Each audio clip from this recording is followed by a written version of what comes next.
ကျွန်တော်ပုံမှာ OIS EIS တွေဘယ်လိုမျိုးဖွင့်ရလဲဆိုရင်ကိုယ့်ရဲ့ဖုန်းရဲ့အပေါ်ဆုံးမှာရှိတယ်ကျွန်တော်ဒီမှာဆိုရင်ကင်မရာပုံဘေးနားမှာကျွန်တော်ရှိလေးနဲ့အဲကောင်လေးကကျွန်တော် EIS ဖြစ်တယ်ဒီကောင်လေးနှိမ့်လိုက်ရင်ဇုံနဲ့ဝင်မှတွေ့ပါလိမ့်မယ်ဒါဆိုရင်ကျွန်တော် EIS ဖွင့်တာပါဒါတော့ Oppo ဖုန်းပေါ့ဒါတော့ Xiaomi ရဲ့ video camera အပေါ်မှာ OIS တွေ EIS တွေဖွင့်ဖို့အတွက် setting မပါဘူးအဲ့တော့ကျွန်တော်ကဘယ်လိုမျိုးသွားရမလဲဆိုရင်ဒီဘက်က setting သွားတဲ့ tab လေးကိုနှိပ်လိုက်ရင်ဒီဘက်ထောက်မှာ setting ဆိုတာရှိတယ်အဲ့ဒါဝင်လိုက်အဲ့ဒီမှာ image stabilization ဆိုတာတွေ့လိမ့်မယ်တချို့ကလည်းအောက်ရောက်နေလိမ့်မယ်ပေါ့နော်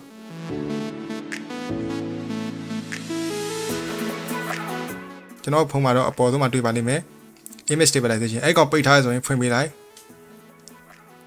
ဒါဆိုရင်ကျွန်တော်က EIS ဖွင့်ပြပါပြီဒီ photo မှာထားပြီးတော့ကျွန်တော် setting နဲ့ဝင်ပြီးရှာတယ်ဆိုရင်တော့တွေ့မှာမဟုတ်ပါဘူးကျွန်တော်က video ထဲသွားပြီးတော့မှလာရှာမှလာတွေ့မှာပါပြီးတော့ဖုန်းတစ်လုံးလေးကလည်းနေရာထားလို့မတူတဲ့အတွက်ကိုယ့်ရဲ့ဖုန်းရဲ့ video setting နဲ့သွားပြီးတော့ image stabilization ဆိုတာကိုရှာလိုက်ပါအဲ့ဒါကိုပိတ်နေဝင်လိုက်ပါ